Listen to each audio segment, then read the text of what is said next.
Hello and welcome to the Cubbears fan report on the 20th of August 2024, and I'm showing off my new clothes that I purchased from Jay, just another year in Chicago at Tally Brands, who sponsors him, and they've got an interesting collection of gear. The Chicago hat, because that's not an owned trademark. The colors are not owned by anybody, so they don't have to pay licensing fees. And the shirt says the year. Instead of the Bears, you go the year, because this is the year the Bears have a chance to really do something. Because they've got Caleb Williams, they're on Hard Knocks, and they are looking good. They look great on Saturday. Caleb Williams, the important thing is that he overcame a few stressful 3-and-outs, and then he shined. And the fact that he's able to overcome those things is important. But I'm going to start with some Cubs news, because this is the Cubbears fan report. And the big news is that the Cubs designated Hector Neris for assignment. So not only did they trade him for less than a bag of chips, they didn't trade him at all. They just say, get out of here. He blew a 3-run lead in the 9th inning on Friday. And though he did pitch on Saturday, or was it Sunday? I forget which day he pitched. He did throw an inning, and when they lost 1-0 on Sunday, and the Cubs only have 37 games left, and they've got to make a move right now. They can't afford to throw away any games. They took 2 out of 3 from the Jays. They're going to start against Detroit tonight with Javier Assad pitching for the Cubs, and they got to do something now.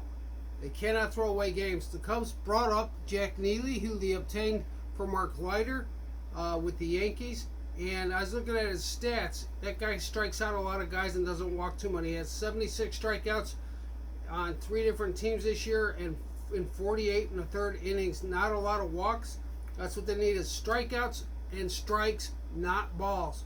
On the Bears side of things, they're going to be on Hard Knocks tonight. I had trouble watching Hard Knocks last week, but I think it's because I'm not in Chicago, and so I was able to watch them at 10 o'clock instead of at 8 o'clock. If you're in Chicago, you could probably watch them on prime time at 8, but there were some people who complained of difficulty getting the game on Max or HBO.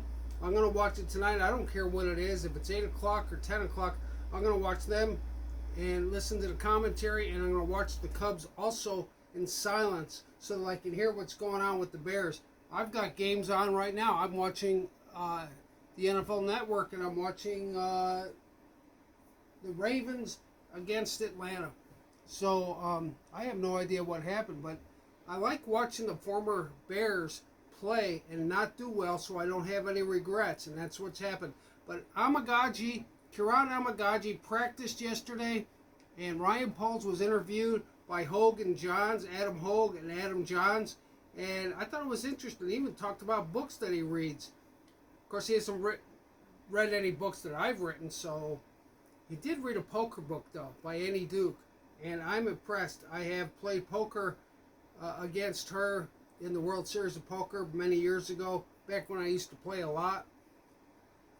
But it'll be interesting to watch Hard Knocks, because the Bears look good against Cincinnati on Saturday. And also, my broadcast is brought to you by Plaza Lanes, where I intend to go bowling later today. I'm going to start the bowling league on Thursday nights, so I ask you to support them in Corinth, Mississippi. It's the last town before you go into Tennessee. So if you live in Tennessee, just drive a little south and you can go to Plaza Lanes.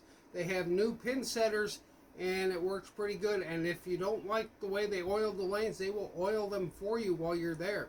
So it's not like you have to bowl on dry lanes. They take care of the lanes. They have new pin setters. They've invested a lot of money to rebuild that facility. And it's the closest bowling alley to me in Iuka, Mississippi. Also, I said you support Table 127 in Iuka, Mississippi, which is a lot closer to me, but they don't have a bowling alley. So I have no choice but to go to Corinth if I want to bowl. This is the Cubbears fan report. Exciting news for the Cubs and the Bears. Look forward to watching on Hard Knocks tonight.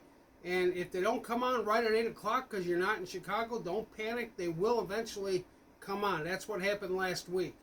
So, Cubbears Fan Report, please like and subscribe, and you can watch it anytime you want because we'll just show it and it's completely free. Just like it and subscribe.